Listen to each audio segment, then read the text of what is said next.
कैसे ही आप सब। मैं आशा करती हूँ आप सभी तो स्वस्थ और प्रसन्न। आशा हमारा पाठ वर्ण विचार इस पर हिती और समझ। तो आइए शुरू करते हैं इस पाठ। ये देख पाठ दो मौखिक कौमुदा विचारिक अभिव्यक्ति का साधन भी भाषा। किसी की भाषा को सीखने के लिए उस भाषा की ध्वनियों का ज्ञान होना बहुत आवश्यक, क्योंकि जब हम बोलते हैं तो हमारे मुंह से कुछ ध्वनियाँ निकलती है। इन ध्वनियों को गिनने के लिए उनकी भाषा में कुछ चिन्ह होते हैं जिन्हें वर्ण कहा जाता है। वर्ण भाषा की सबसे छोटी इकाई मेरी है जिससे टुकड़े यानी खंड नहीं कर सकते। हाँ, आ, थ, ई, ये हाथी शब्द की ध्वनियाँ है, यानी हाथी शब्द चार ध्वनि से युक्त बना है। ये जो ध्वनियाँ हैं इनके अब हम टुकड़े नहीं कर सकते। ये छोटी ध्वनियाँ ही वर्ण कहलाती है। वर्ण भाषा की सबसे छोटी इकाई होती है जिसके खंड में टस, यानी कि कहा जा सकता है कि भाषा की बहुत सबसे छोटी इकाई जिस इंटरप्ले नहीं किए जा सकते यानी जिसमें खंड नहीं कर सकते वह वर्णी कहलाती।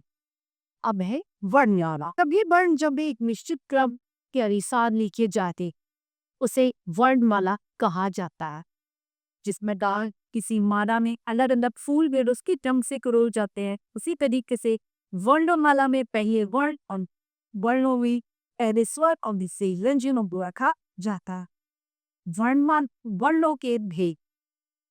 वर्णों के दो भेद होते हैं, स्वर और व्यंजन। वर्णमाला का दो भाग में आता है, स्वर और व्यंजन। स्वर हिंदी भाषा में स्वर की संख्या 11 होती है और स्वर वे होते हैं जिनके उच्चारण में हमें किसी की सहायता लेने की आवश्यकता नहीं होती। आ, इकी, उ, री, ए, आई, ओ, औ, जी, 11 स्वर होते हैं। अब स्वरों के ही स्वरों के 3 भेद होते हैं। पहला ह्रस्व स्वर, दीर्घ स्वर का पूर्ण स्वर।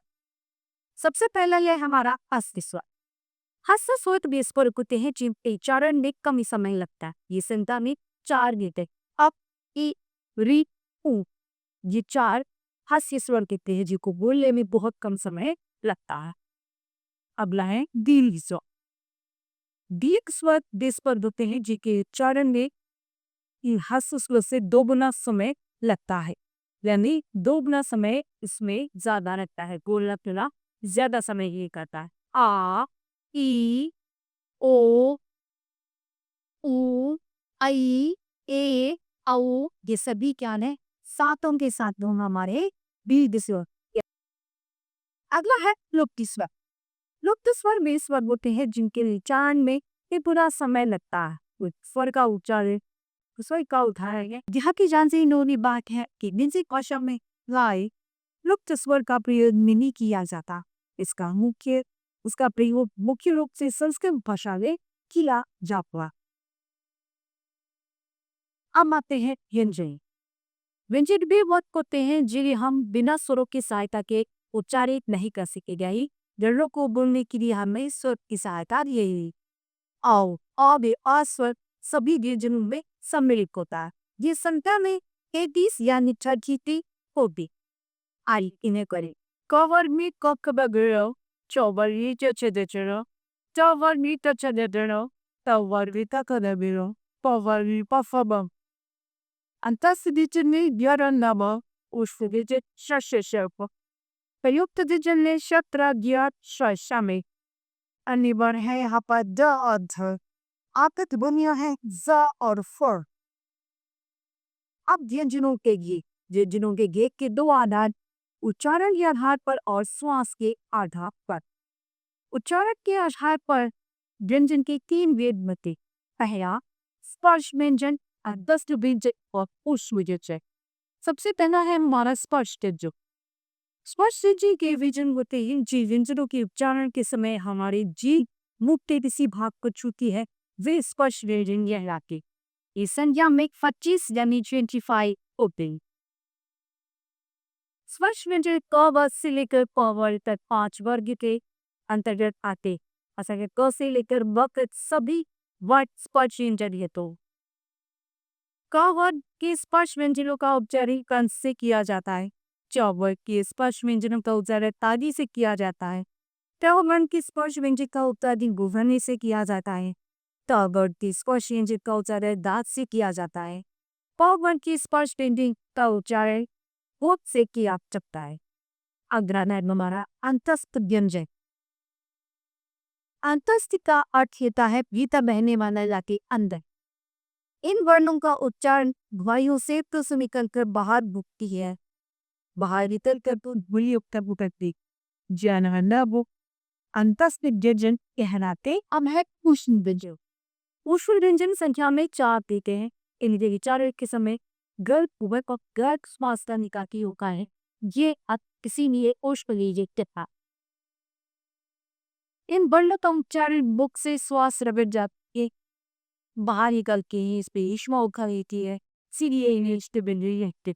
शब्दरन श श श भ। श्वास के आधार पर व्यंजनों के भेद। श्वास के आधार पर व्यंजनों दो भागों में वर्गीकृत किया गया है, अल्पप्राण तथा महाप्राण दिल।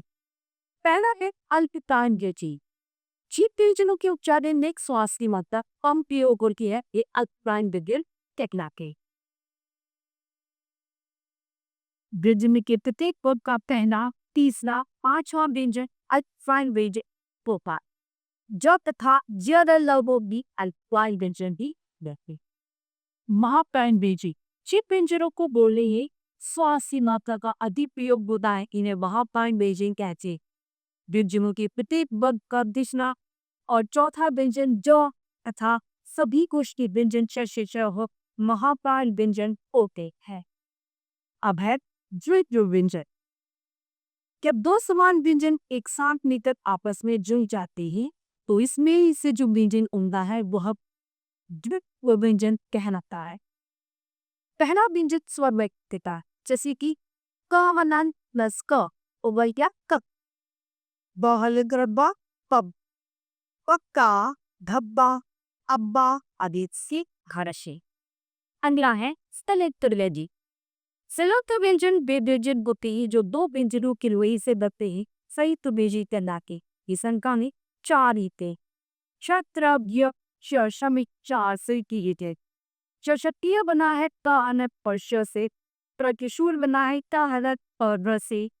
यह ज्ञानी बना है जा हरत और य से। शमिक बना है शमलक र से। अब है अयोनबा।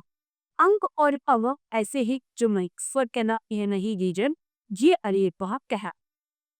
हिंदी के स्वरों वो बीजव कहके जैसे पाए हैं तिनक स्वर है अदंजक उन्हें एरोप दहा के कहा जाता। इस संख्या में 3 बुकी है अनुस्वार अनुनासिका अं आ ओ दिसक ती अयोग बहते जाती।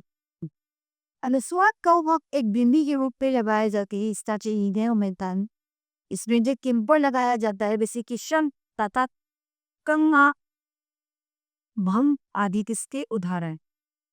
ख अनुनासिका। अनुनासिका ह को अनुनासिका कहते हैं। इसका चंद इसका निशान कनेक्ट चंद देवी का एता इसी व्यंजन के ऊपर लगाया जाता है, जैसे कि यहाँ चांद व आहे इसके खाया था। विसर्ग। अह को विसर्ग कहा जाता है। अह देव का है, अब को रिसर्च बाहर रहा है। विसर्ग का प्रयोग दो चिन्ह दो दिति के रूप में किया जाता है और हर की मलिनी का होगी। आगे ध्वनिया ओ, यह आ और ओ के बीच की विधि रुकी है। ओ पुण्य का प्रयोग उन्हीं शब्दों में किया जाता है जो अंग्रेजी भाषा से आहत हिंदी में सम्मिलित हुए, जैसे डॉक्टर बॉल जॉल आदि। नुक्ता। अरबी फारसी और उर्दू के शब्दों में ये नुक्ते का प्रयोग किया जाता है, जैसे कि हिचकी जरा खर ईसा इत्यादि। इसलिए उदाहरण है।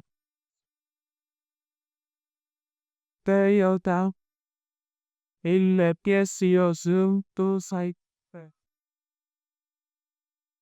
यहाँ पर जानने वाली बात हुआ है कि फारसी अरबी और अंग्रेजी मूल के दीक्षा पिजोगी की थे हिंदी के अब बन चुके हैं तथा जिन विदेशी ध्वनियों से हिंदी भाषा में पांके कुंगीचिए ये बेरूप में ही स्वीकार किए जा सकते हैं। जैसे तलब अब किरा को तलब और किरा लिखा को चिप माना लेरा लेकिन जहाँ अर्थ में संदेह की संभावना वहाँ बाहर पर लगाया जा सकता है। अब संयुक्ताक्षर।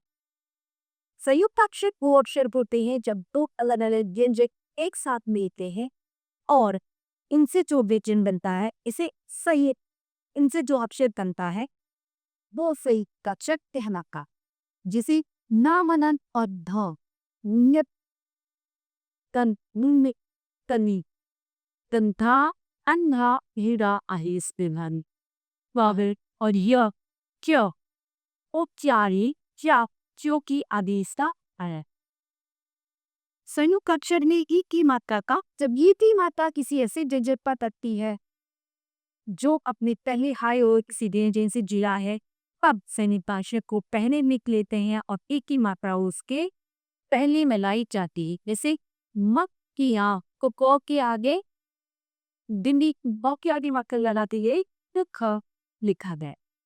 हलक चिन्ह वाले वर्णों के बलिए बलिए संयुक्त अक्षर दूसरे व्यंजन के साथ ई की मात्रा का प्रयोग उस व्यंजन ए का बोरी की किया जाता है से न की जो से कोर्गो, जैसे कि बुद्धि अड्डी आई।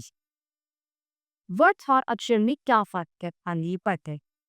अधिकांश अक्षर व वर्ण का अर्थ एक ही समझा जाता है, लेकिन अक्षर और वर्ण में अंतर होता। अक्षर एक ध्वनि या एकाधिक ध्वनि की इकाई यानी जब हम बोल सकते हैं वो अक्षर है जिसका उच्चारण एक झटके में किया जाता है। इस आधार पर अक्षर में एक वर्ण भी हो सकता है और एक से अधिक भी। कोई बात अक्षर तभी बनता है जब इसमें स्वर जुड़ा हुआ होता है। जब स्वर जुड़ जाता है वो क्या बन जाता है? अक्षर। अब आता है मात्रा। प्रत्येक स्वर का अपना के चिन्ह होता है जिसे मात्रा की एक स्वरों का बदला हुआ रूप मात्रा कहलाता है। सभी स्वर की अपनी मात्रा होती है, आसमी की अपनी कोई मात्रा नहीं होती जिस पर हम व्यक्ति को ले सकता। कम यम चमचम आदि और स्वर के उदाहरण। आ की इस तरीके की मात्रा होती है काम लाम चार अली व भा की मात्रा की भार है। ई की मात्रा इस तरीके से लगाई जाती है किताब के लाभ आदि के इसके भार है। ई की मात्रा इस तरीके से इस व्यंजक के नीचे लगाई जाती है कि ली आदेश के उदाहरण है। उनकी मात्रा इस तरीके से इसी में नीचे लगाई जाती है।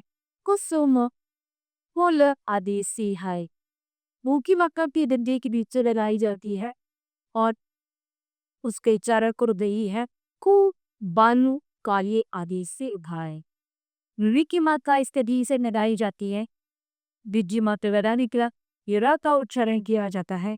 कृपा कृषक मृत आदेश से उठाए। नंबर स्कोर दिए दिन है, मात्रा दी रही है और मात्रा के साथ व्यंजन की है। ईश्वर की मात्रा इस तरीके से होती है।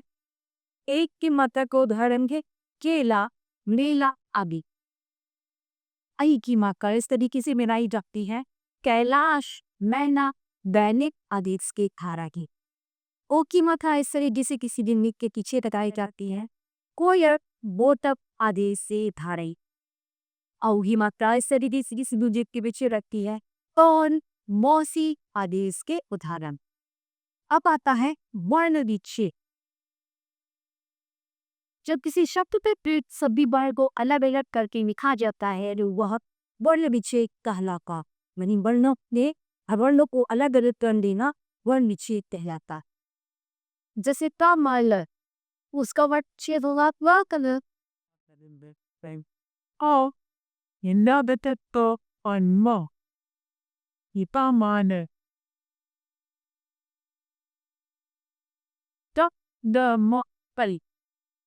अब ल के विद्रोही रूप को हक करेंगे। कई बार र स्वर रहित होता है तो वो अपने आप ऊपर वाले इंजन पर गिर जाता है कि उसे क्या कहते हैं र। रैप की जो क्रम होता है कि उसका उच्चारण दहन से पहले किया जाता। जब राप किसी स्वर रहित व्यंजन की बारी आता है तो उस व्यंजन की खड़ी पाई के सामने तदन्य रूप में लिखा जाता है। जब र पदेन के रूप में है तो व्यंजन का उच्चार चलने किया जाना है और कोई ब्रॉड तो उच्चारण बात है। जब र ऐसी किसी स्वर रहित व्यंजन की बात आता है जिसमें हरी पाई ना हो, वक्त जे के नीचे इस रूप में लिखाया जाता है। तक ब्रह्म प्रवम आदि इसके है। पाई की समाप्ति पर दिखती है। हमने इस बात से क्या जाना? वर्ण भाषा की सबसे छोटी इकाई होती है। वर्ण को दो प्रकार में स्वर तथा दी जाओ। वर्णों के निश्चित क्रमबद्ध समूह को ही बलपाला कहा जाता है। चरण के आधार पर 3 भेद होते हैं। वही कि स्वर के अस्वल भेद पर धनात्मक की श्वास के आधार पर 2 भेद कीते हैं। अल्पकार विखा महावता। व्यंजनों के 3 भेद होते हैं। कर्ष मेजर अत्यस्त बेजर तथा कोशिन मरेजी। जब वो समान व्यंजन एक साथ लेकर आपस में जोड़ते हैं और नया मीडियम बनाते हैं, ये क्यों व्यंजन कहलाता है। व्यंजनों से मिलकर बनने वाले व्यंजन को संयुक्त व्यंजन कहा जाता है। ये व्यंजन संख्या में 4 रहते हैं। अयुग वह न तो स्वर उठते हैं न ही व्यंजन।